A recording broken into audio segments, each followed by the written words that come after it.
Think you know the Brooks Ghost? Think again. Introducing the all-new, better-than-ever Ghost 16. Now with nitrogen-infused cushioning for lightweight, supreme softness that feels good every step, every street, every single day. So go ahead, take your daily joyride in the all-new nitrogen-infused Ghost 16. It'll turn your everyday miles into everyday endorphins. Let's run there. Head to brooksrunning.com to learn more.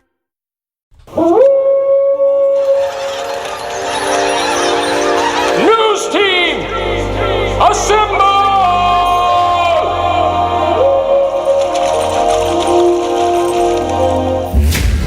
It's back and bigger than ever. It's the unofficial 40 from Soonerscoop.com. Now, here's the entire Sooner Scoop crew. Carrie, Josh, Eddie, and George. All right, we are back. It is the unofficial 40 podcast right here on Soonerscoop.com, becoming more and more famous worldwide on YouTube as well. Appreciate you guys joining us. The unofficial 40 brought to you by the Oklahoma Zoological Society's 16th annual Zoo Brew, presented by Byron's Liquor Warehouse at the OKC Zoo, Friday, September 27th. We'll tell you more about this, but visit ozsgiving.org for details and get your tickets before they run out, because they will run out, and your time is limited. So more about the Zoo Brew coming up here on September 27th, as we welcome you in to the unofficial 40 podcast, where I'm curious if George and I will. You want to start off you want to just fight, George? You want to just fight about the offensive line? Because we were fighting about the offensive line last night in the war room. We weren't. I didn't think that was a fight. I think that was me stating some information that came to me, and you saying, well, that's just not what they're doing. And I'm like, well, I never said that's not what they're doing. I just said use your reporter's brain. That's all I was did. trying to say. I reported in the war room what I had heard, but sometimes all I wanted to say was, you can hear that someone is doing this or this or that, but let's just take a step back for a minute and say, does that really make sense? Because Josh was piling on by I don't know what they're doing. Josh was on my side. No, well, Josh was in his 100%. Own world. I think Josh was in his own world, just flabbergasted at what the hell is going on at the center position on the offensive line, and what they could be thinking and what Bill could be thinking. And I think we're all there. I mean, we're all at that point. We're all just. I think that's the basis of this. Is I'm just tired of it. I just want to see who they throw out there on Saturday. And to be honest, they could go out there and look great against Houston, and it probably won't matter. I do think there's some meaning. There's some meaning to getting guys out there and having at least a 5 that you stick with the whole game and not shuffling it around. I think that's meaningful, even if it's against Houston. But I'm just I'm over it. I tried to get Brent to tell us if Troy Everett was any close, and then that didn't work. And then I asked about the center position as a whole. Yesterday. Way to go. I think he was pissed off way long before I asked that question. Did you get any people giving you crap in your mentions? No, there's some people on the board saying that Brent clearly doesn't like me, which I don't. That happens all the time. I don't think that's true. But I think Brent was just in one of those moods yesterday. Yeah, and he got better as he went. I would say this: I think after seeing Houston, I think it has to kind of change their thinking on how they approach this game with guys that are banged up. I don't know how good Houston's defensive line is. I know not good. I know Gabe and I have talked a little bit. UNLV ran for 195 yards. And I know it's a little bit of a different offense, but my God. But, I mean, the thing that stood out was their offensive line was terrible. I mean, OU is going to have if Gavin Sawchuk and Javonte Barnes, if Javonte Barnes plays, we don't know, because DeMarco's back. We don't know what the rotation is going to look like. But they better have 200 yards rushing by the start of the fourth quarter. I would take. There is a lot of Oklahoma connection on that UNLV staff, and I have talked to a couple of them. They're like Oklahoma could score 100. That's how bad they think Houston is defensively. They should try. Let's see it. I do think you're going to see this week. And I've said it a couple times. I'm calling a little bit of BS on the whole being vanilla last week. I don't know if that's. I do think they were vanilla in some aspects, but they also the offensive line wasn't able to protect on a few plays. They didn't get a ton of push in the running game. I do think that they'll air it out maybe a little bit more this week. And I think we'll see some younger guys on the offensive line. And here's the thing, too. Back to the offensive line. It's not like Jackson Arnold was holding on to the ball too long or anything like that. Like, he was good at getting the ball out. He was good at his progressions. He didn't put the ball in jeopardy. I didn't feel like there were any throws that were like, oh, geez, what are you doing, Jackson? Like, none of that. But the thing is, it's just the injuries, and it's the shuffling of the offensive line that doesn't seem to make sense. It's us questioning, what are you doing, Bill? And that's just, it's not like we're lost confidence in Bill Bedenbaugh. It's just like we're like everybody else. Just like, what are you thinking? Like, what are your young guys doing? I think we've all talked about Heath Ozida, like, Eddie Pierre-Louis. Like, are you going to put those guys in the mix? Or is that how you fix this thing? Do you fix this thing by finding a center like Josh Bates that might know what's going on, so you can put Jacob Sexton out at left tackle, and you can have two guys that aren't as familiar with the system playing guard? Like, we're all just trying to figure out what they're thinking. I think a lot of it has to do with just like maybe the worst secret of all time, that Garrett Hatchett is hurt. I mean, he can't move his left arm. But Josh Bates is hurt too. I mean, but I just don't know. Fine. Get him out there. I just don't know which one's worse. Like, that's my thing is with those two. I don't know which one is worse. And I thought Bates, in the limited snaps that he played, I went back and rewatched the game. He was fine. Like, I don't think it was anything that was terrible. There's just a few plays with Hatchett where it's clear, a guy swim moves him on his left arm, and he just can't even. There's nothing he can do. And so I don't know. I think we might see some more Bates this week, but who knows? I do think we're going to see Jake Taylor. Like, that to me feels like something that's going to happen. Which is huge. It's huge because Spencer Brown, he might be able to come in and help you for a few plays. But it's Jake Taylor is somebody that I think could be a pretty good right tackle and is not going to just get whipped on a couple plays like Spencer Brown did. So I think that should help clean up some things, but they need to be more physical overall. Well, look, you guys on some of the shows, I can't remember what. Maybe it was the post game show. Like, Josh, maybe it was I think it was the recruiting report. It's like, we're to the point. Some of us are like, let's see Ben Howland. Let's give him a shot. What does he look like? Yeah, I mean, now we with Logan again. I liked what I saw. I thought he was really clean. Now, again, that's when you started to see that Temple defense kind of worn down. Oklahoma had been leaning on them for a while, and you started to all of a sudden holes started kind of merging. They started popping some stuff. I thought Eddie Pierre-Louis earned more time. Guys, I thought it was interesting. Of the offensive linemen, I believe Heath Ozida came back with the highest. He was the second highest graded player on Pro Football Focus for Oklahoma's offense. Behind Jalil Farouk, unfortunately. So, by the way, Eddie, Michael Tarquin was third. Eddie, your Sights and Sounds 4K, it made me fall in love with Eddie Pierre-Louis. Yeah, he's a massive, he just massive looks human. Awesome. I wish he could wear the glasses underneath the helmet. That'd be sweet. He is the little rec specs. He's a massive guy, and just while we're, I guess, on the subject of like talking about guys that I don't know about look bigger than I thought they were, but Samuel Mosigo is a big dude. Yeah. I did not realize how big of a dude he is. I mean, and he had some nice moments. He really did. He had one where the track guy from the track guy from USC that's playing receiver at Temple, I think Austin Allen or something like 28, that. Number 28. Yeah, he runs that little wide receiver jet sweep. And, I mean, if it's any other receiver, maybe in college football, Samuel Mosigo takes him down for a tackle for loss, but he just misses him. He's just a little late, but you're like, I get it. I mean, that guy can absolutely fly, so it's a little bit different speed. So what ends up happening, we don't know. I mean, they've practiced twice now. They're going to practice again today.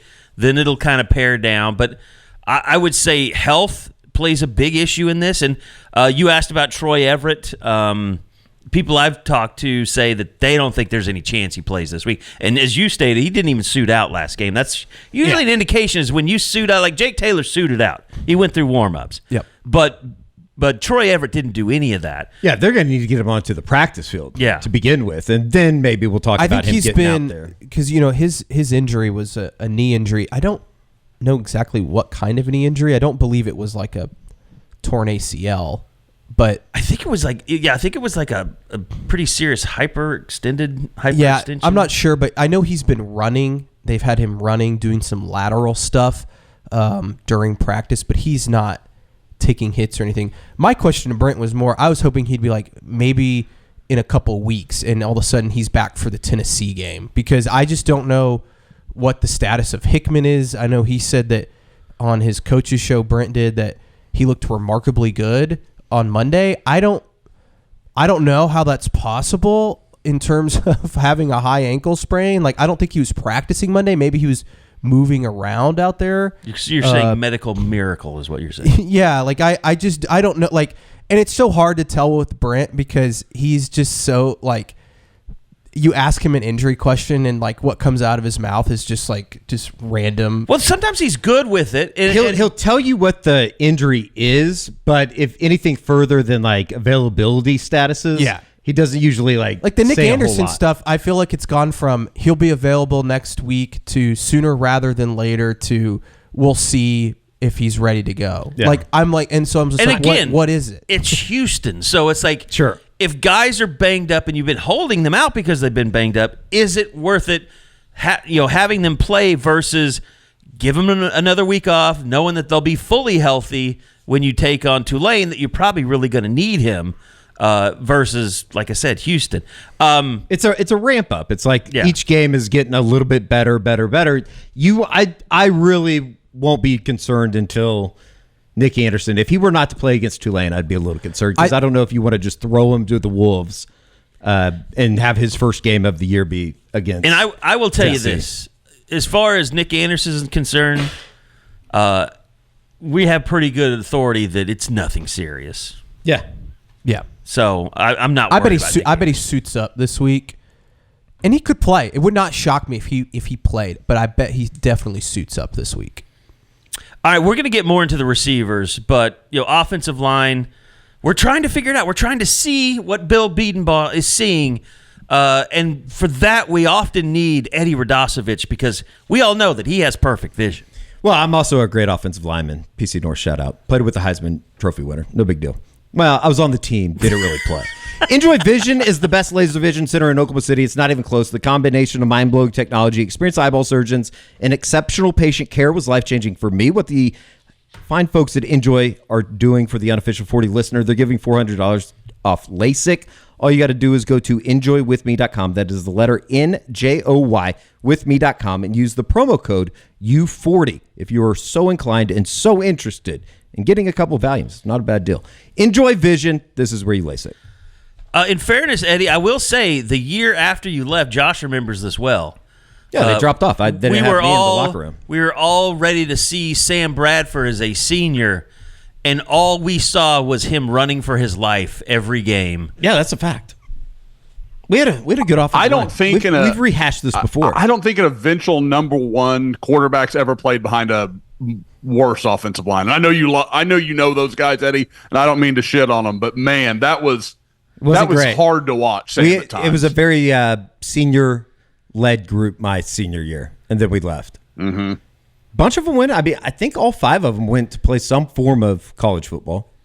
We had a good group. We had a really good grade. That actually made me think more of Sam, watching him run for his life, because it showed off his arm talent, the different angles he would have to release the ball at, and how athletic he really was throwing the football on the run. Well, and the fact that he took a beating. I mean, because people remember Sam maybe that, as he got into that sophomore year where he won the Heisman, and they remember, I mean, Eddie, what would you say? He was 25, 30 pounds heavier than he was playing in high school. He was a much bigger guy. Easily. He was skinny in high school. Yeah, he always worked out, but it's kind of like the recruitment conversation. He would have been highly rated if he went around to all the camps and stuff, but he was always playing a different sport. In basketball, you'd shed a bunch of pounds after football season. So there you go. There's the PC North trip down memory lane. All right, so wide receiver, obviously, it was funny. We've talked so much about the offensive line. Do you have any Heisman line. winners at Bishop? Wherever? No, but we have how many current players from PC North are on the OU football roster right now? Well, I am. So, one. On the OU football roster? You're on the OU football roster? No. Shout out Owen Heineke, special teams. He's a great little special teams player. Yeah, dude. He's a good football player. He's a good football player. Came in and made a tackle in the fourth quarter. Yeah. He's cool. He's a good dude. I like him. George, have you quit your league yet? The Scoop League? Oh, yeah. I left the... I wondered why we hadn't heard an update on that. Those guys definitely... I just stopped responding to the Discord. I ended up deleting the app because the notifications were out of control, and I was just like, screw this league. I don't have time for this. It's football season. It's football season. Too many rules and stuff. And they're going to be really mad too when I say this. I also decided to dedicate my time to a different league, which is a men's basketball rec league in Oklahoma City. Which you started last night. Last night. Dominated. We're actually really good. There's only 5 of us though, so we do get very tired very quickly. I can't believe you quit the Scoop League. It was too much, man. There's too much Josh, we discourse. carried on the Scoop tailgate longer than he carried on the Scoop sit around and play at home league. Carrie, it means I'm working have hard. To do much. Yeah.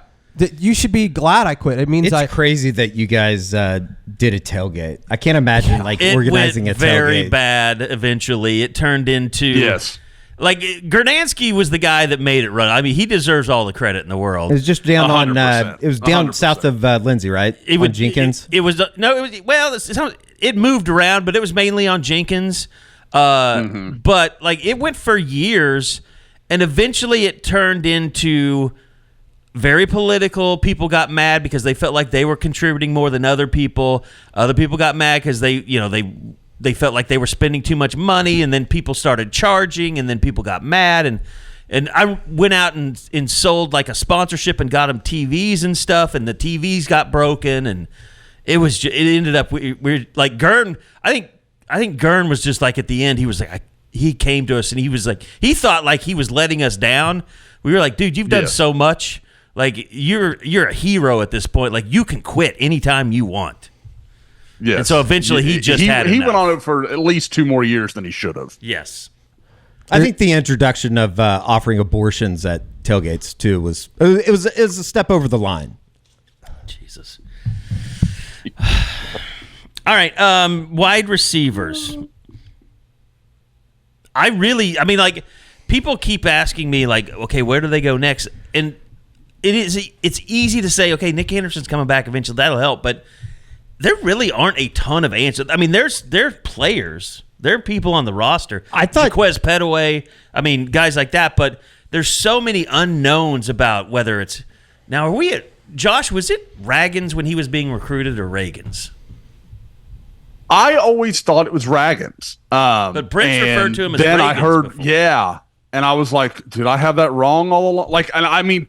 You can go back and check. Like I interviewed him at the All-American Bowl in San Antonio this year, and I called him Raggins, and he didn't correct me. So I don't know if he's just an exceedingly nice kid or what the deal is. But that was my impression. And it's Reagans on the topic. Yeah, the pronunciation guide. Way to go, Josh. Okay. Yeah, that's kind of disgusting that you would mispronounce his name like that, but. It's neither it's careless of me, Eddie, and I appreciate you being the one to call me out. That's absolutely correct. On name pronunciations. We apologize to the Reagans family. But guys, there's been, and I know Eddie's heard some of the same stuff. Like there's been some buzz that he's going to have a role. I thought like one of the big takeaways from Brent's press conference on Tuesday was around the wide receiver unit and specifically Jaquez Petaway.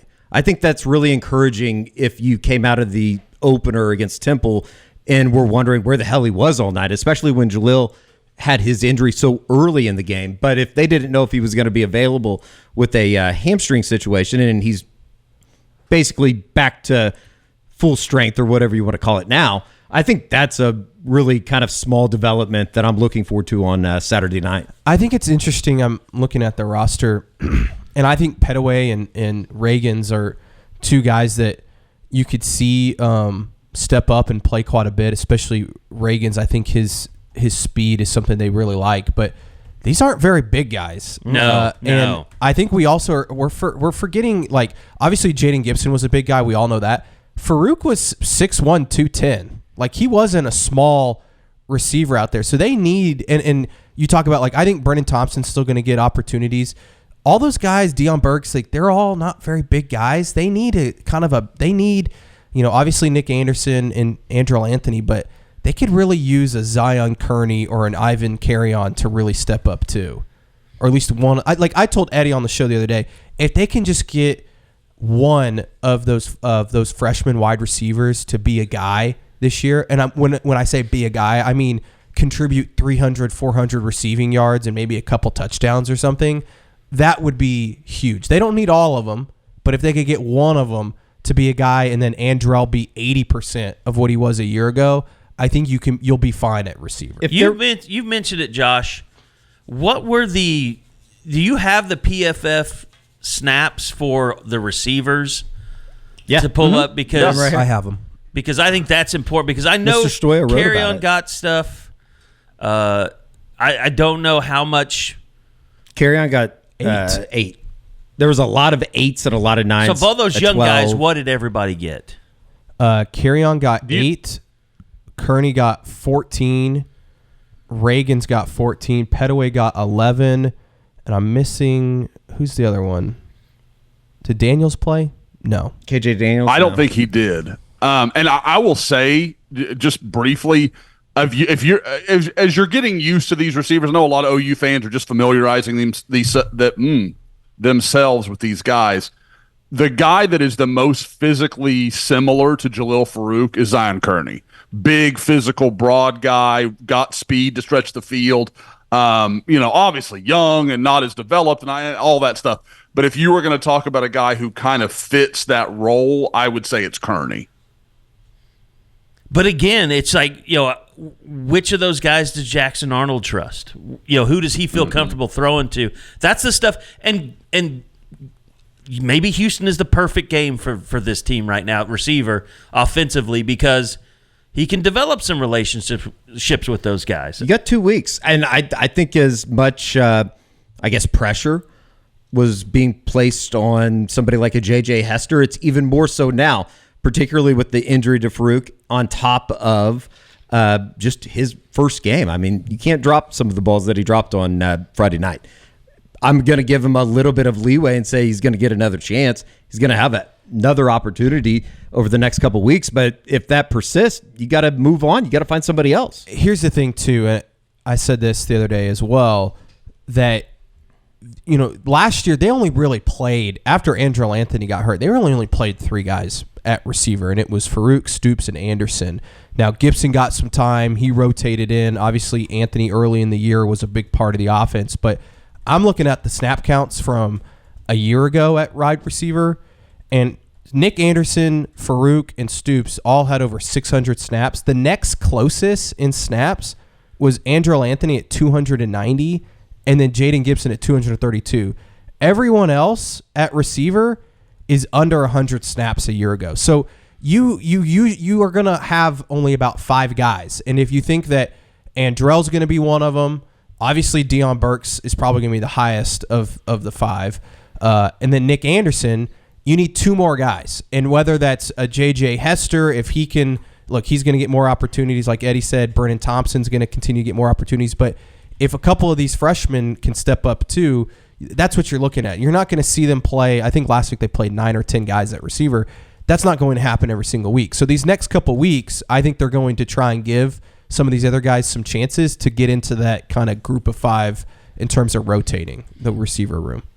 And go ahead, Josh. With Hester, would you guys say this week feels like the week for him?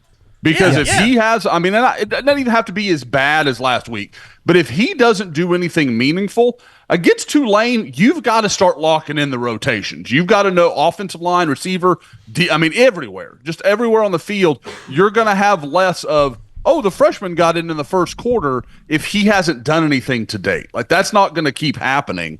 So I feel like this is his moment, or they're going to start giving some, because guys, when he had that drop on that crossing route, they didn't waste a minute. Carrion came in right away. So clearly, the hook is there if he's not going to be ready. I think, too, with Hester, the one thing that I guess a positive, if you want to do half glass full here, he got open. Like, the couple plays that he got thrown the ball, he was open. He just has to make the play. And it kind of reminds me of, and of course, Jaden Gibson was a true freshman when this happened. Jaden Gibson had a couple opportunities his freshman year where he was open and he just didn't make the play. So you got to hope that JJ can continue to get open and then just make the play, because both plays, it would have been huge plays. Yeah, and the touchdown that would have been a touchdown, like that's the difference in, being a good and a great offense, is having a guy that can make that play, because you don't get, as it played out, you didn't get a whole lot of chances to throw the ball into the end zone in that game. And dropping a very catchable ball in that situation, I don't know, like you said, Josh, Emmett has proved that he's willing to go ahead and replace your ass if you drop a wide open pass. And like you said, it is sink or swim for him this week, because if he has opportunities and he doesn't convert, I think they could just give up and move on. Yeah. Because what is the reason? There's some long-term plan for JJ Hester. This is it. Yeah. That's all there is. So you're going to start looking towards Ivan Carrion or whoever. Yeah. I do think that they're going to give him ample amount of opportunity here, probably over the next couple of weeks. I think the same thing can be said for Brennan Thompson to a certain extent. I was pretty underwhelmed with the ball in his hands. But like with Brennan Thompson, they didn't use him. A knee injury, I believe. But they also threw him crossers over the middle. That can't happen. Brennan Thompson is not out there to catch crossers over the middle. He's there to stretch the field, and they did, like, that goes with the vanilla game plan. Like, I don't care if you have a vanilla game plan. You have a guy that can run past people, throw him the ball down the field. That's not a big secret. Well, I think they wanted to get him the ball and let him go operate. And it wasn't, he had the one opportunity, Josh, that third down. All you got to do is turn up the field and go, I guess, through the south end zone. But instead he tried to run across the field and he got stopped short. Like, you do that in a conference game or whenever, and it's going to be a little bit different. Like, it's not going to be what you want it to be, obviously. It's going to put OU in a really tight spot. That's just, that's bad ball. Like that, you've got to know where you are. You've got to know all that matters on this play is I get upfield and get my first down. And guys, he walks to that first down. Like, it wasn't like, there was two tough decisions. Like, no, you turn up, take two steps, and Oklahoma's moving the chains. Probably going to get 7 or 8 more yards. There was nobody around the middle of the field. Which, again, it's hard to really judge Thompson, because I do understand how young of a receiver he is, just in terms of being an actual receiver, every down type guy. All right. The Unofficial 40, want to remind you guys, brought to you this week by the Oklahoma Zoological Society's 16th Annual Zoo Brew, presented by Byron's Liquor Warehouse at the OKC Zoo. Friday, September 27th. Craft beer fans aged 21 and older will enjoy a variety of tastings from the finest breweries in Oklahoma, as well as wineries and distilleries. And for more, listen to this. It's back! The Oklahoma Zoological Society's 16th Annual Zoo Brew, presented by Byron's Liquor Warehouse at the OKC Zoo, Friday, September 27th. Craft beer fans aged 21 and older will enjoy a variety of tastings from the finest breweries in Oklahoma, as well as wineries and distilleries. Gates open at 6 p.m. Tickets will sell out. Visit ozsgiving.org for details or to buy tickets today. Zoo Brew at the OKC Zoo, Friday, September 27th. Appreciate the OKC Zoo's support of the podcast, so go support them. Tickets will sell out, as you heard. Visit ozsgiving.org for details and to buy tickets today. And Eddie, speaking of tickets, if you are looking for tickets for this upcoming game this weekend, check out the Game Time app at gametime.co. You can download the Game Time app and redeem code ON3 for $20 off your first purchase. Terms do apply. That's code ON3, number 3, $20 off your first purchase, and terms do apply. But I know almost everybody here uses the Game Time app for their ticket buying needs. You can get tickets all the way up to kickoff, even past kickoff, if you're just holding out for the best deal. But also, just a lot of great features that Game Time offers that others don't. And I think that the one cool thing about it is they have the most flexible customer service policy in the ticketing industry. All you have to do is, obviously use Game Time, the ticket coverage, which is absolutely fantastic. It includes lowest price guaranteed, event cancellation protection, 24-hour returns guaranteed, job loss assurance, on-time ticket delivery. So if your broke-ass boss lays you off, but you already bought the tickets. You're good, That's George. hurtful. You're good. I'm going to be canceled here. I won't be fired. I will be canceled and then fired. So I understand everything that goes through that. All you got to do is go to download the Game Time app, create an account, and use code ON3 for $20 off your first purchase. Terms apply. Again, create an account and redeem with the code ON3 for $20 off. Download Game Time today. Last minute tickets, lowest price guaranteed. All right. So you know what's crazy is there's really not a whole lot to talk about with the defense. Other than excitement. Yeah, excitement. I mean, Kendall Dolby. I know, George, you're working on a feature on him right now. You told me some really cool stuff about him yesterday. Dog. I don't know how much you want to get into of that. But subscribe to Sooner Scoop. Kenai Walker, talked to him this week. He was fantastic. I think Hilarious. He's Eddie's new favorite player. He's just what did he say? Bizarre. Plus 20,000 aura? Yes. With him and Kendall Dolby, considering they did the same tip pass. What Magic the Gathering in the game is Alamo he Bowl. playing? That's what I want to know. I don't know. Like, He what kinda does that seems even reference? I think he lives in his own world a little bit. Think he's really got some good football crystals player, maybe though. in his dorm? I don't know. Maybe that's something we could get into with him. I think he would be open to that conversation. There was a lot to like, though, defensively. And, I think that anything that you talk about the defense, you do have to put it out there. Temple might have put out one of the worst quarterbacks I've ever seen for an opposing team at Owen Field.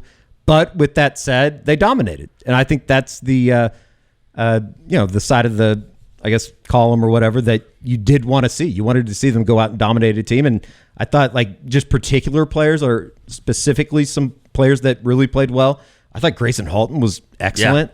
Yeah. I don't know. I'd like to see maybe a little bit more Marcus Strong just for S and giggles. Maybe it's going to be on the back end of games, but maybe he could provide you some depth if somebody were to get hurt. Dominic Williams played well. I really like that defensive line group. Again, Temple is a really bad football team. I think that offensive line is awful. And once again, look, this is not to take shots at anybody on the show, but Ethan Downs just is like, hey, you may not think that I'm, great. You may not think that I'm, borderline elite, but he continues to be the most consistent defensive end on this team. I mean, our Mason had a great game. Yeah, he had a good game, but think about where we are with Ethan Downs when he was younger. Remember, Josh, he was getting blamed for not being able to set the edge on defense, and that's why they were having all these problems. And you fast forward to now, most consistent player on that team, one of them. Oh, I don't think there's any question. I mean, and obviously there is. Ethan Downs is such an interesting conversation for me because he is so reliable. He is so consistent. He has limitations, but if you're talking about a run defender and a guy that you know what you're going to get out of every single snap, I don't think there's another guy on the roster that I don't even know that it's that close. He is steadfast from week to week, game to game, snap to snap, whatever you want to say. He is just who he's going to be, and he's always that way. And again, seems he's a guy that players like. He seems to have a lot of leadership ability. So again, there's a lot to like in Ethan Downs. Yeah, absolutely. Captain this week, so just like Zach Smith. Is. Stop trying to start. But I will say, Eddie mentioned R. Mason Thomas. I don't know how closely. Obviously going back and doing the Monday Morning Idiot, he made a play, guys, and it was a tackle for loss.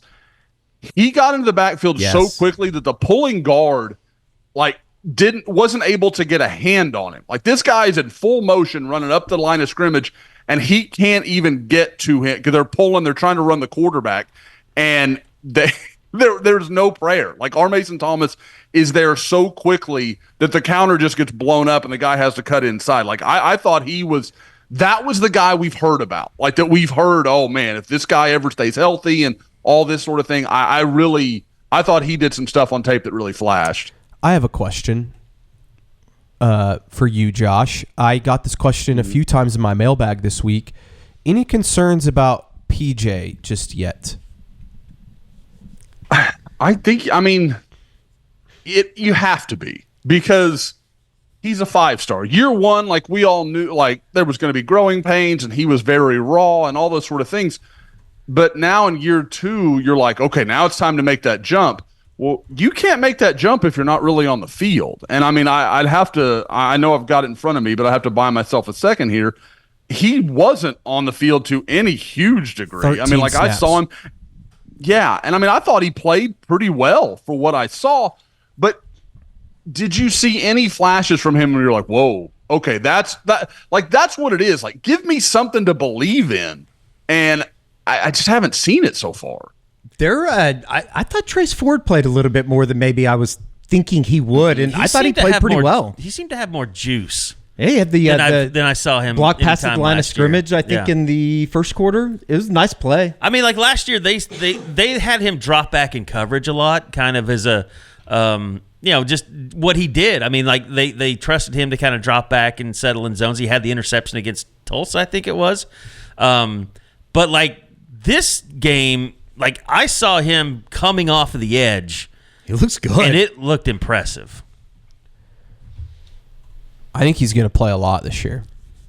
I love Trace. I'd love to see that. Josh, at his height at OSU, he was a hell of a player.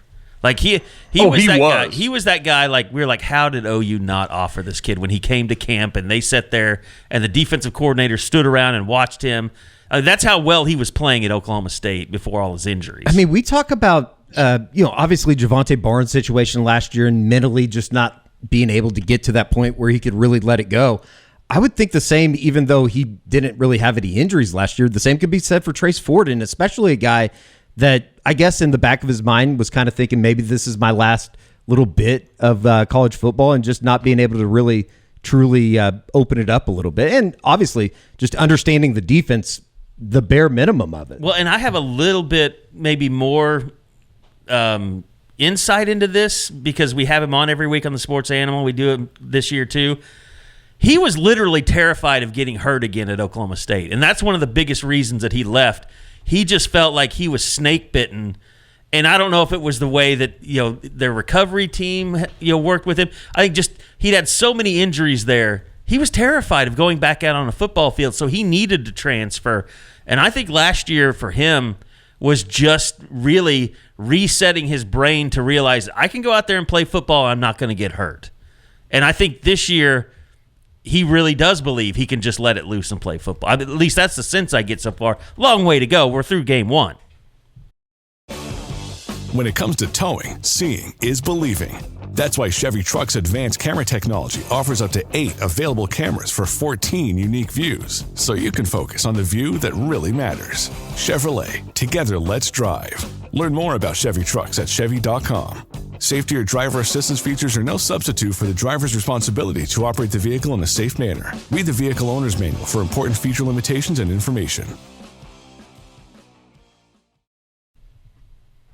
Guys, did it surprise you that Caden Woolard got 14 snaps? Like that, I thought we would see more of him than we saw. And that's why I'm like, on the PJ thing, they just played R. Mason and Ethan a lot. Like it was just like they played damn near all the important snaps on Friday. And so I wonder if that'll go up. I also think PJ got a little banged up at the end of fall camp. So I wonder if that played a little bit of a factor into it. But I still think you're going to see a lot of Caden Woolard and PJ, especially early in the season, because I think they know what they have in Ethan and R. Mason and Trace. I think they want to see what they have in Caden and PJ and see how much they can play them. But even a year ago, they didn't rotate a ton at defensive end. I mean, it was Rondell Bothroyd and Ethan Downs really taking the bulk of those snaps a year ago. Josh, let me ask you this: when's the last time you can remember an OU defense putting in a lot of backups and not having a drop-off like they had Saturday? I felt like a broken record in the idiot because I kept being like, guys, there's like it's half starters, half number twos, and they're killing them. Like they're still blowing up plays. And the thing that I noticed was how good all the movement was. Like even with, not the set 11 starters or whatever mixture, like they kept blending and moving guys around and doing different stuff, and still like Temple do some motion, they do some stuff to try to throw Oklahoma off, and Oklahoma just looked like, okay, we're here. Like it looked so comfortable for OU, and that's what stood out to me. And I think you're starting to see Brent's methodology. Like a couple years ago, we're like, why are you subbing in guys who can't play? And now, like, the depth is there, the talent's there. They're learning this defense, or they know it to a large degree, I guess you'd say, and they just look at ease with what they're supposed to be doing, and so they can play faster, more aggressive, and more athletically. I don't think it's going to be today, and probably not, maybe not at any point this year, but at some point over the next 3 years, I'm going to be ready to give my life for Michael Boganowski. Oh, yeah. Oh, my awesome. God. He is unbelievable. And, he's the exact same guy to a certain extent that, George, we saw when we went and saw him in high school. Yeah. Just throwing his body everywhere. And he's probably going to have to be a little bit smart about how he does it, but he's big enough. Him and Robert Spears-Jennings at safety over the next couple years is going to be a lot of fun to watch. Robert Spears-Jennings, highest rated defensive player on PFF for Oklahoma from Friday's game. He was awesome. You got to be careful about it. I kind of love the personal foul. Oh, when he pushed the guy out of bounds. Yeah. Yeah. Him and Taylor Wine. Just a little bit late. Taylor Wine got 2 of them in one play. Yeah. Unbelievable. The first one was bullshit. The description of on the quarterback. Yeah, that was bad. The retelling of the story. Danny told it on the radio show, and then Brent talked about it on Monday night with the Peter Griffin, Miguel Chavis over Peter Griffin's face. I think it was Bart Simpson. Danny said it was Peter Griffin. I think it was. I think Brent got his cartoons mixed up. But that whole idea, just seeing, like, remembering back to the bull practices, seems like every time that we go out there, like, Miguel Chavis is just riding Taylor Wine into the ground. Yeah. I bet that was pretty fun in the watch back. Yeah, and I mean, speaking to Robert Spears-Jennings, it just shows you, like, man, it's like, you exhale, everybody. You can take a breath. OU has more than one safety or 2 safeties on a roster because Robert Spears-Jennings and Peyton Bowen are interchangeable. And here's the exciting thing to me about Michael Boganowski is, as long as he stays healthy, doesn't have the shoulder injuries like Gentry and RSJ have had, he's going to even get bigger because his frame can hold a lot more weight than it's carrying right now. I wonder if he's a future Cheetah. Who? Boganowski. I know they're playing powers there right now, and they love Boganowski at safety. But if he gets bigger, I wonder if he would ever play Cheetah. I don't know. Well, maybe that's a stupid idea. And I keep hearing people say, kind of like, and I know this is not what Kerry was saying, kind of the opposite actually. But I keep hearing people like, well, yeah, but Robert Spears-Jennings and Gentry played that way until. And I'm like, guys, I've been in both of their presence, but I've never seen them stand next to each other. My feeling is Michael Boganowski is clearly a bigger human being than Robert Spears-Jennings. Like I'm not saying Robert's a big guy, but Michael's like, oh yeah, he could play linebacker if he, if he's his a weight tall goes in a certain direction. They're damn near about the same. Are they? Okay. Michael Boganowski's listed at 6'2", 214. Robert Spears-Jennings is listed at 6'1", 219. Yeah. But the thing is, Boganowski's a true freshman. Oh, yeah. Like, he hasn't really had the benefit of the weight room like Robert Spears-Jennings is at. I'm just saying. Yeah, I meant more in frame. Yeah. I just think physically there's a lot of jumps that he can make. Boganowski, I'm talking about. For being a freshman, if you just keep that in mind and some of the plays that he made on Friday night, it's like, okay, yeah, that's only going to get better with time. All right. Quarterbacks were really quiet on Friday too, and they're really. I guess that's what you want to see. They just weren't. Yeah, tested. I mean that was. I think we talked about that in the post game. Like, you didn't have either of your starters from a year ago starting, which I think was overlooked a little bit because they played really well, both Kenai Walker and Des Malone. And Kenai Walker obviously had the pick after the Dolby tip. And I think you were like, I don't know how Des Malone did. And I was like, well, he's a corner, so that's a very good thing. Like, if you don't notice a corner, he did a really good job. Yeah. And I think that, like, hopefully over the next 12, 13 games, you just really need to pay attention and just kind of watch Kendall Dolby throughout the entire game. He does a little bit of everything. Bringing him in on a blitz to sack the quarterback, he's about as good at using his body. Like, he's not necessarily just a massive human being. He's small. Yeah, like He plays so physically. He's the exact same guy that we remember talking about when he committed, Josh, and watching his JUCO tape. He's just a dog. I love that guy. I think Brent would, George, I think you mentioned it the other day. Like, I think Brent would take 11 of those guys and be just fine. Yeah, with Dolby, I mean, I remember watching him at NEO, and it was kind of like, how did this guy fall in Oklahoma's lap? Like, I thought instantly, this dude's physical. He plays with an attitude. He's twitchy. Like, I mean, he's got all the stuff you need. Guys, I would be fine if OU said, hey, we're going to put Kendall Dolby at corner. Like, I think Kendall Dolby would be fine. Like, I don't have any problem with that at all. I think in the NFL, he's probably like a slot nickel type guy. But I just love the way he plays. I love the attitude he brings. The thing, like, I don't know who it was that asked Brent in the post-game press conference. It might have been Trammell. I can't remember. But somebody asked him about, was he tipping that to Kenai Walker? If you go back and watch that play, if you haven't gone back and watched it, go back and watch it.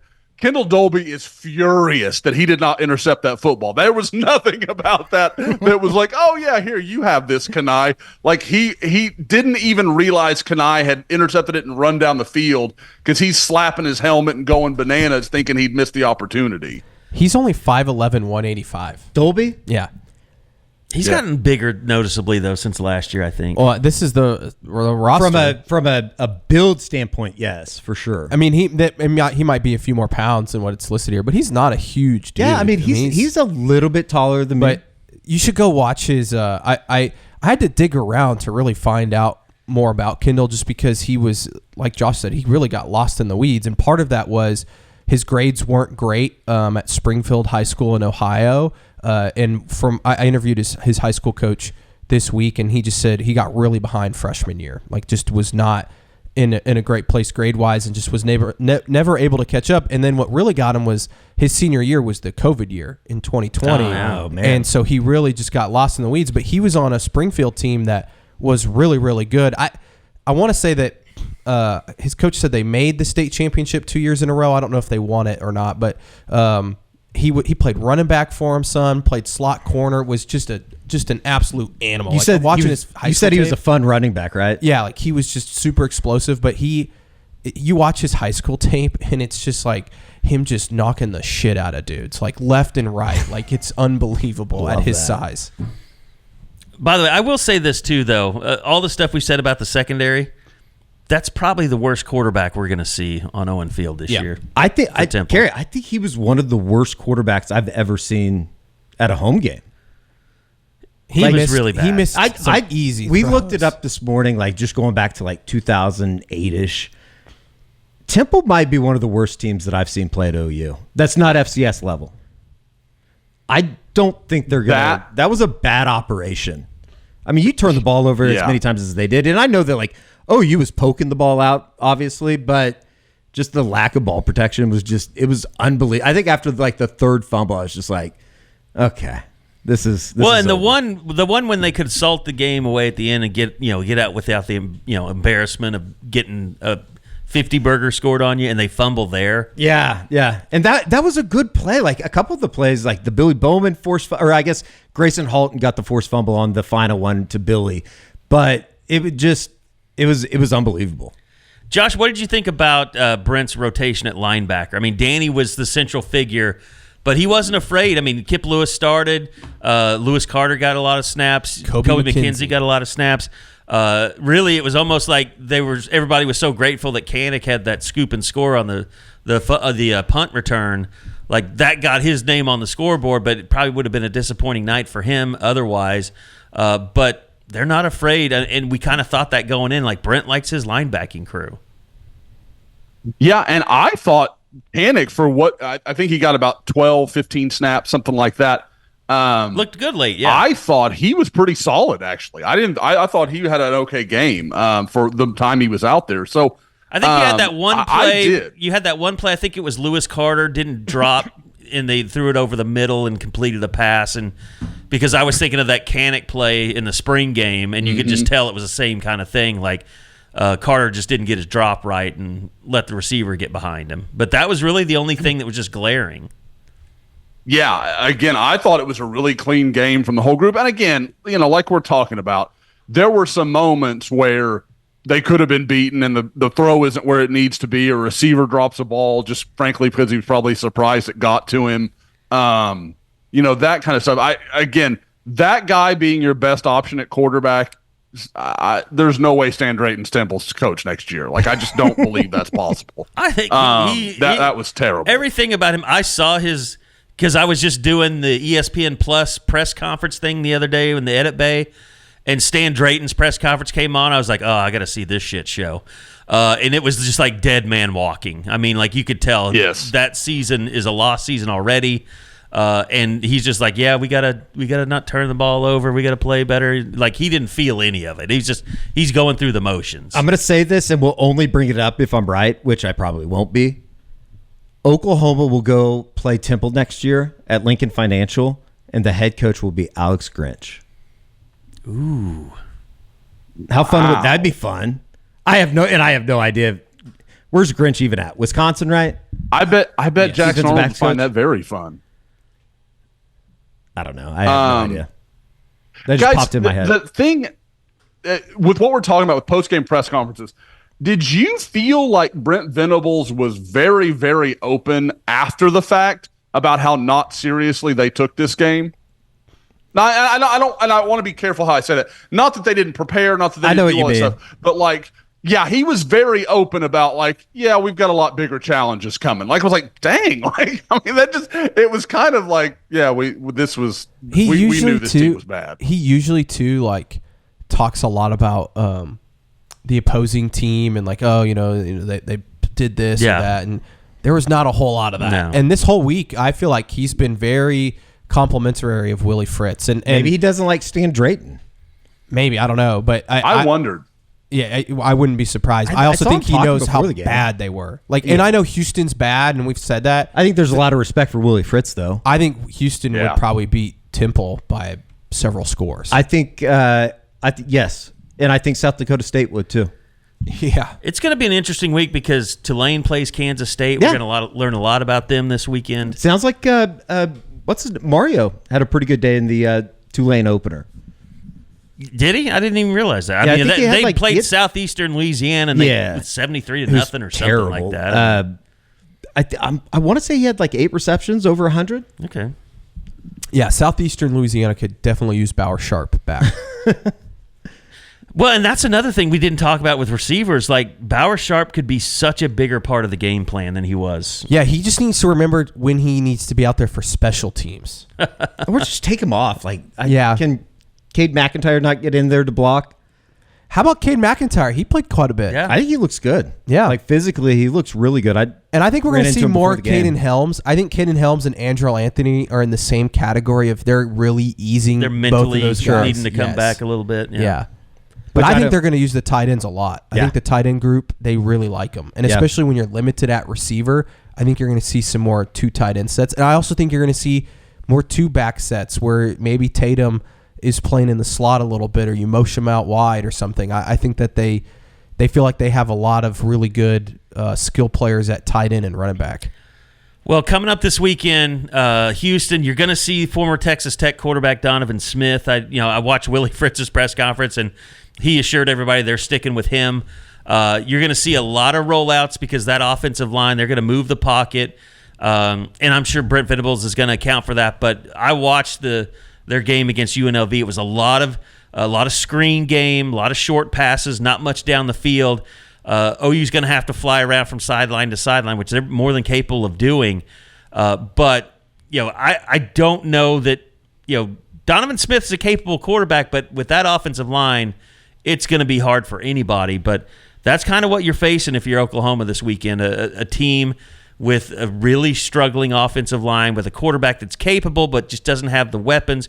Latrell McCutcheon plays defense for them, which they've got some other transfers, I think, in their secondary that came from bigger programs, I think. Not necessarily, I don't think in the secondary, but Jamal Morris playing linebacker, I believe, for Houston. Mm-hmm. Yeah, I remember hitting that personal foul. That's what he got Stanford down there to do, yeah. I remember that personal foul he got against Oklahoma State last year that basically gave them life. I forgot about that. Yeah. Down in Houston. Yeah. They were beating Oklahoma State. On the road somewhere to watch I think Ollie Gordon was banged up in that game. And Yes. They had all the momentum, and then they had that personal foul. I do foul. remember that. I can't remember where we were. We might have been in Provo that day. It was definitely late in the season because OU needed Houston. It was after Bedlam because OU needed Houston to because win. Everybody thought that was like kind of the final ditch, and then they turned around and I think put we were like in shit Provo. in Stillwater. We were in Provo because against Houston BYU, got way up. BYU then went out to Stillwater. Yes, and that was that's OU's what it only was. hope. Yep. Right. So yeah, that's what you're facing. But like we said, it'll be interesting to see who goes out there starting an offensive line. George, I know you'll be up there with binoculars. Eddie will be down on the field, kind of seeing what those they tell you in like. warm-ups. Yeah, I mean they definitely show the you. The ones go with the ones, and the twos go with the twos. And you'll even know when they come out and do the specialists and the quarterbacks and stuff. They'll also do center and quarterback snapping, and whoever's snapping to Jackson Arnold is going to be the starting center. Yeah, most of the time. I've seen him mess with that, but I think that was back in the Lincoln Riley days. Yeah. So, like when coming CeeDee up, Lamb wasn't going to play and that kind of thing. And by the way, this game will be on. Oh God, that was Baylor. That was fun. Now I was the one that broke that story. Yeah, I remember for that. The school paper, and everybody's like, "You're an idiot, George." And then he came out to warm up, and I was like, I will never forget that, sitting in the press box and like just sweating, being like, I got this wrong. My career is over. Well, I remember I went. That's how that you led to us. That's your career is over. I got to the stadium right as the bus was pulling up, and CeeDee Lamb was the very last person to get off the bus, and he had the most I don't give a shit look on his face. So I knew right there, like, he's not going to play. So my source for that, I think I can say this now, since it's however it went. I don't know if you should. Okay, well then I'll just say my source was very, very good. Like probably the best you could get for this type of thing. And I still was so nervous to publish that. And I published it, and then he literally told Maria Taylor. He came out to warm up, and then he told Maria Taylor on the sideline, "Yep, I'm playing." And then as soon as he ran out with just sweats on, I was like, hell yes. And it was such a weird warm-up because they just had like Benny Wiley over there throwing in passes or something like that. And he was doing something that nobody else was doing. He was catching punts too or something. Yeah. And like I was just like, what the hell is going on? So anyway, I don't know what we were talking about before that. Just watching warm-ups. Oh, yeah, watching warm-ups will tell you a lot. So stay tuned into the Crimson Corner. We'll be reporting all of that there as warm-ups happen. So, it's going to be an interesting 6:45 kickoff. It is on SEC Plus, so I don't know if the carriage dispute's going to get settled by then. It's probably not till right before Monday Night Football. So you should have a watch party at the office, Kerry. The AT&T. Well, we have Cox, so we're clear. I know, that's what I'm saying. We should have a watch party at the office. Just invite a bunch of scoopers over here. After last Friday and all the police presence that was here, I don't know that we want to invite that. That was a crazy crowd. That was late game. That was late night. That was a different crowd out. That wasn't just a bunch of students. That was 2:30 a.m. Yeah. That was wild. We finished the post-game pod, and we walk out into the reception area, and all you see are just police lights. And we thought maybe there was a couple cops, directing traffic or something, and we peek our heads out, and from our office, which is pretty much the end of ASP of Campus Corner, all the way to Boyd Street, it was just cop after cop after cop after cop. There was an ambulance there. Someone pulled a knife. Yeah, there was a stabbing, apparently. So that's what the police report said, or the incident report said. I didn't bother looking at the police report. So anyway, yeah, ESPN or SEC Plus. I know we're going to have Jordan Rodgers on the Family Business next week. He's going to call the game this weekend. The brother of Aaron Rodgers. It's a really good play-by-play group. Tom Hart. I think Tom Hart, Jordan Rodgers, and Cole Kubelik do a really good job. Yeah, they do. I like Kubelik. Kubelik's really good. And now that OU's in the SEC, he pays a lot more attention to him. Yeah, they got on the Kubelik power rankings or whatever. He goes through each SEC team, what he liked, what he didn't like from the previous week. But he's a former Auburn offensive lineman, I believe. Yep. Yeah. Yep. Mm-hmm. Yep. So I think OU fans will really like it. They'll learn a lot from Rodgers and Kubelik as the game goes on. They really talk ball. But yeah, if you don't know and you're curious, and I know everybody's confused, basically you have to have SEC Plus through your cable provider in order to watch. Now, this might be on ESPN Plus. You might be able to watch it's on SEC Network. Yes. Right. Which usually the games, I think, they broadcast if you have ESPN Plus, you can see them. You should be able to access if you go on the ESPN app, you should be able to access SEC Plus if you log into your cable provider. Your cable provider, yes. You definitely will be able to see it that way, or just on your cable if you're like a regular. Or go to a bar. You go to a bar. If you're an old like me, you still have cable. So, all right, let's get into a little bit of recruiting here, Josh. Obviously, you've started to get out and about and see some guys. Recruiting report this week is a must-watch. A lot of new film out there. We've talked about the Cortez Mills stuff a little bit. Anything further on whether he's going to take that visit or not? I talked to Cortez a little bit this morning. It was kind of about a few other things. I just don't think he's going to take the visit. Like I never count on anything, especially Florida guys. I mean, Florida man is a thing, and so are Florida recruits. Like that is a reality of life. That the second you think you know something, they'll throw you a curveball. But based on everything I've heard, I just don't see that visit happening. And I'll be pretty surprised if he takes any trips. Like, I mean, maybe okay, Alabama comes call. Like, I think it would have to be a school that you would see as, okay, that's obviously a real threat to Oklahoma. But Nebraska or some of these, they don't recruit like Oklahoma does. And they don't have a guy like Emmett Jones that really has built a great relationship with Cortez Mills, his family. Stranger things have happened, but I would bet he's not in Nebraska this weekend. Of the guys that you have seen, Josh, we talked about it obviously on the recruiting report, but I went back and rewatched the recruiting report, and I am enamored with Emmanuel Choice. Emmanuel Choice and Marion Robinson, both of those guys. I don't know if they could have had better debuts with you in attendance. That clip, Eddie, that we ran with, I think the Emmanuel Choice story this morning, with him spinning out of that one tackle and then accelerating, you don't see guys move like that. And this is a guy that's 6'4", 185, 190 pounds, big physical receiver, and to have those kind of movement skills are it's crazy. That is why it's a credit to Emmett Jones, because that was a guy that wasn't getting a lot of attention for whatever reason. And Oklahoma went in there, didn't need anybody else to make an offer or be involved. Oklahoma was like, we're in. We're offering, and they chased him and they pursued him the whole time.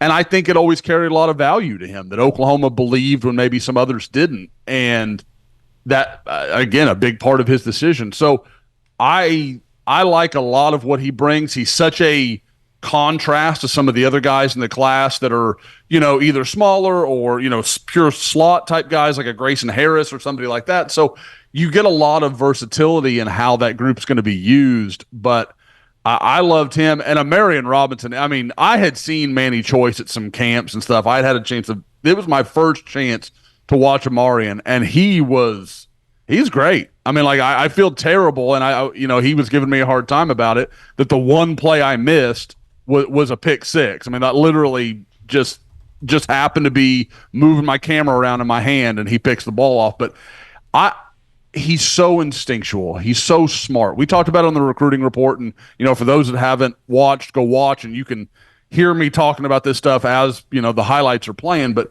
he was unbelievable, just really, really smart, and a guy that, again, he's a little undersized, probably just a hair under 5'10", something like that, but plenty big enough, very physical. There are some, there's some Billy Bowman vibes to the way he plays the game.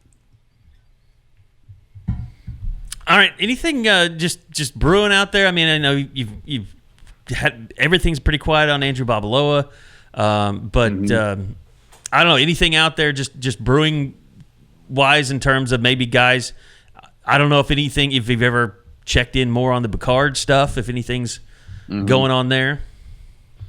The two notes that I would say, you mentioned Babalola. The talk and a lot of belief is this is going to be decided this week. There's a lot of people that think sometime before Friday he's going to make an announcement. Now, he hasn't come out and said that. That's just kind of the campfire talk, you would say. That the rumor is going around that he's about ready to go ahead and go public and be done with it. Depending on who you talk to. I know Oklahoma very much thinks they're in the race. I know it's interesting. Oklahoma thinks Michigan's kind of the primary competition. Auburn thinks Michigan's the kind of the primary competition. And Michigan, from what I gather, is not overly confident. So I don't know what to make of that. Like it's usually like all signs point to the same school. That school's pretty confident, kind of, they're quietly confident kind of thing. You haven't heard that. So I don't know. I think it's interesting. I do think Oklahoma is more in this race than maybe nationally some people think. I still think it's going to be Michigan, but they are making a run. The other guy I would mention is Elijah Melendez, the linebacker that took an official visit from Kissimmee, Florida. Big time guy, a guy that I know OU really likes, super athlete, very physical. The interesting part with him is he visited, was committed to Miami, really. He and I talked a lot that week following his official visit, and it sounded pretty good for Oklahoma. Then he visits Miami, and it was like, done deal. That's over. Like, he shut it down. Well, then takes a visit to Auburn this week, and while he's on his trip, he decommits from Miami. Knowing what Auburn's doing in recruiting right now, I'm betting on Auburn, and I know he's a guy that there has been plenty of NIL talk around, so we know Auburn's very active in that game in this particular class. So I'm going to bet on Auburn, but he has mentioned, and I can't remember where I read the story, so I apologize to who I'm not giving credit to. But he mentioned that Oklahoma and Auburn were the two schools that have stayed involved, were very active with him, and that he still really was looking at. So if Oklahoma could get him back for a game at some point, maybe Tennessee, maybe Auburn, or Alabama, whatever it may be, then maybe they've got a chance. But I still think Auburn is the school that pretty clearly has the edge right here. Okay, so we all know last week the whole DeMarco thing and unofficial visits and all that were not allowed. How does that change in the next couple of weekends, or is everything being saved kind of for Tennessee? Oh, there's no question that there's a lot of it towards Tennessee. There are definitely some guys that are coming in. I know like this week, Boobie Feaster, the big time 2027 wide receiver. He's kind of the next Decorian Moore. Yeah. He'll be there. Like Elijah Thomas is going to be there. Owen Hollenbeck's going to be there. Michael Fasusi has a Thursday game. I was actually going to be at that game, and then I talked to Mike last night, and I'm not so sure I need to be at that game. I don't want to say too much more, but I might catch him at a later date. So I think that is I think it's a possibility he could be there. Mason James will be there, the big-time receiver from Norman North. And one of the more interesting ones is a guy that a lot of people are chalking up for A&M already in the 2026 class, Kevin Ford from Duncanville. I hear a lot of good buzz with Oklahoma with him right now. So, I've got to keep, you watch it, and, we've seen Duncanville has been tricky for Oklahoma at times. So we'll have to see how that goes. But if Oklahoma were to reel him in, you're talking about a kind of borderline top 100 player in the country at defensive end. That would obviously be a huge win, and doing it at a program like Duncanville only makes it more meaningful. So, this weekend won't be huge. I'd expect, don't get me wrong, there'll be 40 or 50 guys probably there, but I'd say 15, 20 real guys that Oklahoma's really engaged with. And then, it's kind of the same deal with Tulane. And then Tennessee, I've already got like a dozen guys, all of which are OU offers, and some of their bigger names on their board right now. It's crazy, and this isn't specific to recruiting, but it's kind of wild, the excitement and anticipation that's already building for the Tennessee weekend. I know that, George, you've said that it's one of the hottest tickets OU's had in a long time. It just seems like since 2012 is what I heard. That weekend is maybe one of the bigger weekends Norman's had, both in recruiting and hosting a big college football game that I think there's a pretty good outside chance game day is going to be here. It's I'm excited for it. It's going to be a fun, I guess, kind of start of a new era, if you will. Guys, I may be at that game. My first OU game in about 15 years. That is a very real possibility. I'm throwing around that kind of looking at tickets, kind of seeing what that might look like. Better use Game Time. Use a Game Time app, yeah. Yeah, that's exactly right. I was going to ask any big week one takeaways before we get out of here. I don't think it's overstating how just Florida State's awful. Yeah, they're bad. They are a terrible. They're so bad, Josh, that I've almost talked myself into this like narrative that there's locker room issues or something. There has to be something else other than them just being terrible defensively. DJ just, I mean, I don't know how you can run him back out there to start the Memphis game in 2 weeks. It's a shit show. Them in Florida are just awful football teams. The thing is, though, we knew Florida was going to be bad. Yeah, I don't know if I knew that they were going to be like basically just quitting on national television in the third quarter, though. The way they talk, the way the people talked about Billy Napier. We had this conversation with every person we did the opponent previews with. Like, well, how screwed is Florida? Yeah. Josh, do you feel kind of bad for DJ Lagway because of all the people that were recruited that highly, he stuck with Florida so ardently? Like, everybody told him, like, this is going bad. He's like, I'm committed to Florida. Like, I believe in this program. And, I mean, look, he's still the future of that program, and he'll probably Graham Mertz is terrible. I mean, that's another quarterback besides DJ that you just wonder, like, how does he keep getting NIL money from people? But he might be the big winner in all of this, though. I was about to say. I mean, he is. If he's going to keep his job, if Napier's going to keep his job, he might as well go, well, we're building for the future. This is the 5-star quarterback. Lagway, too, though, he's also going to be the winner in the offseason because if Napier's fired and he wants to enter the portal, and he can use that to better his deal at Florida. Yes, he'll get a ton of money either at Florida or somewhere else. No. Think about the two schools that we're going to have that could have quarterback openings.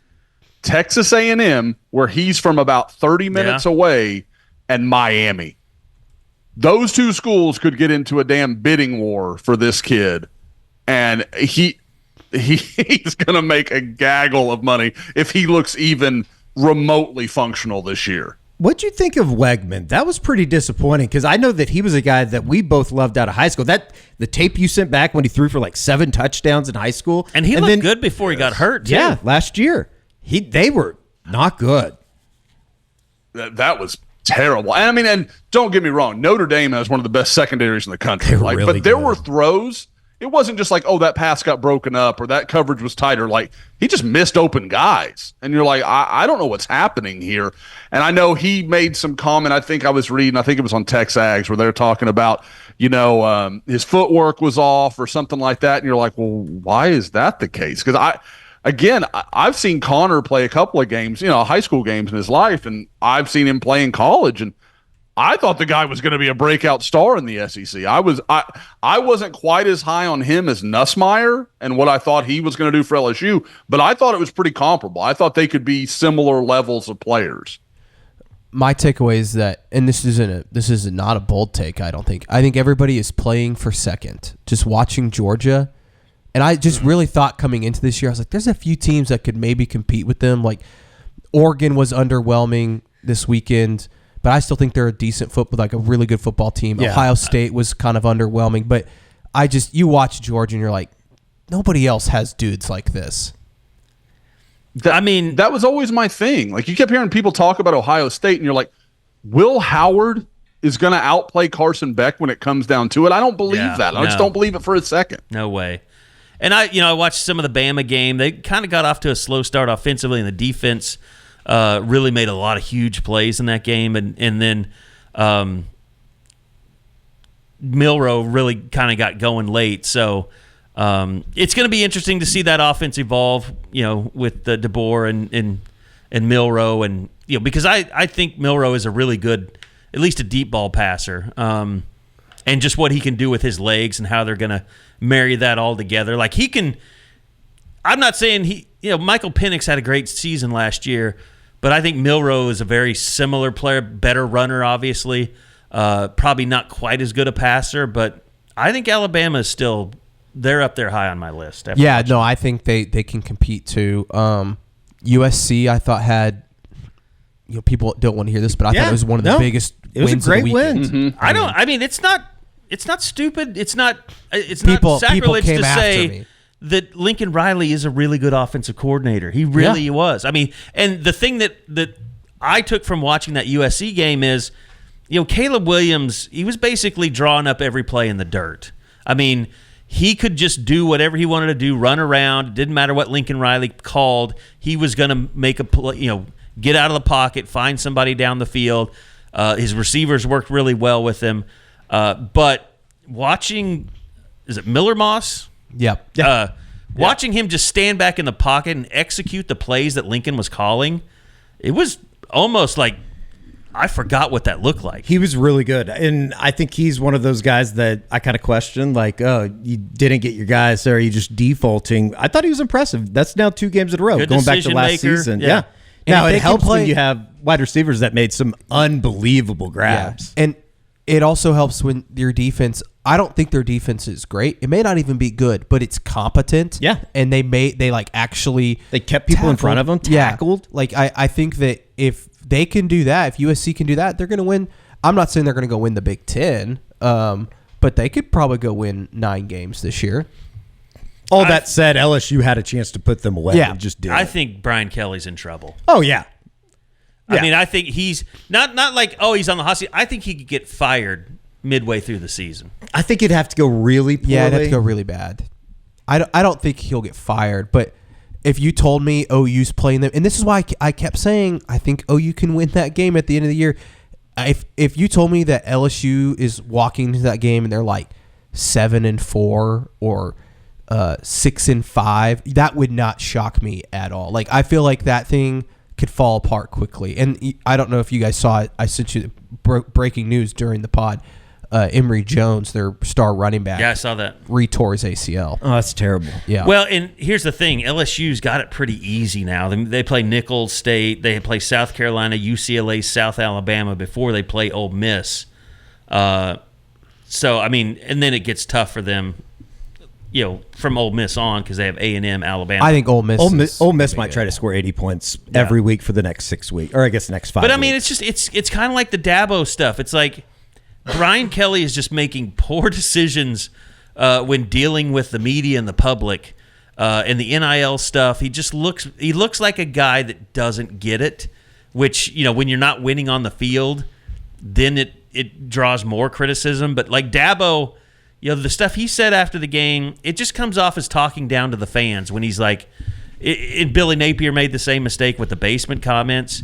But you can't sit there and say, after a loss, and people are asking you about why you don't take any transfers, to keep staunchly defending it like he is. The Dabo thing's going to become interesting if it continues to go in the direction that it feels like it's going. Clemson and they're just not a terrible team. They're not a terrible program. They played. I mean, to lose 34-3 is not ideal, but they were in that game for 3 quarters. They just didn't have an offense. They just needed a quarterback, but a handful more of playmakers that they could have easily gotten in the transfer portal. They can't run the ball. That's their biggest problem. Josh, you think Kate Klubnik or Klubnik, he suck? Does he suck? Kind of feels like he sucks. He sucks. Guys, he's slow and everything. He's never you don't see receivers catching the ball on time or coming out of their breaks and the ball's on them. There's none of that going on. There's just no flow to that Clemson offense. And I don't think it's Garrett Riley, because we saw him work wonders at TCU with a quarterback that I don't think any of us ever thought would play at the level he did. But he also had Sonny Dykes there with him. Sure. And again, I don't think Garrett climbs as fast as he did if his last name's not Riley. I mean, I think there was absolutely some kind of pixie dust. Everybody thought, well, if Lincoln can do it, so can Garrett. I just don't know if Colin he's a Klein. sharp By the guy. way, I don't know if Colin Klein works anywhere but Kansas State as an OC. Guys, and to that point, Kerry, he could fail miserably at A&M, and if I'm Kansas State, I'm like, come on back whenever you want to, come on, because he runs a system that suits them so well and maximizes what they have. Lastly, Texas -5.5 at Michigan. What you guys got? Gut feel is Texas covers, because I just don't Michigan. I don't know how good kinda Michigan is. walk through it. I do think it's going to be interesting, and this just goes back to the conversations that we had in Dallas at SEC Media Day. Michigan's going to try to take the air out of the ball probably. Can they run right at Texas? And I'm kind of interested to see that. It's a really good weekend. I think the NC State-Tennessee game to a certain extent is going to be like NC State. I know that they slept walk through the Western Carolina game last Thursday, but at the same time, you have Tennessee, big game in Charlotte coming up this week. I can kind of see that, and I guess what's just the line lean to on the that? side of trusting Grayson McCall a little bit more than maybe everybody else. What's the line on that game? It's a good question. I've not. We were talking about it the other day. Is it like 2.5 or something? Tennessee. I bet I Tennessee's want to say a it was little bit 4.5 or 4.5, 5.5, something like that. Like, yeah, I think it was in that ballpark. Tennessee looked incredible. But I was, Yeah. yeah. But they also, I mean, it's tough. Week 1 is so tough. I think the fall of Virginia Tech is officially rock bottom right now. It's crazy. People were saying that they were going to be like a little bit of a sleeper pick in the ACC this year, and then they just went out and flat out laid an egg in Nashville. Good win for Clark Lee. Congrats to Barton Simmons. Yeah, Barton Simmons, I love Barton getting that win. Yeah. All right, we've got to get out of here. That's going to do it for this edition of the Unofficial 40. We'll be back again next week after the Houston game to give you a look at Tulane coming up. We'll know a lot more about them after they play Kansas State this weekend. And don't forget, check out the OKC Zoo. I can't say OKC for some reason. OKC Zoo, Zoo Brew. Go to ozsgiving.org for details and to buy tickets today. That happens on Friday, September 27th, and that will sell out fast. So thanks for listening. We'll see you back here next week for another edition of the Unofficial 40 podcast right here on Soonerscoop.com.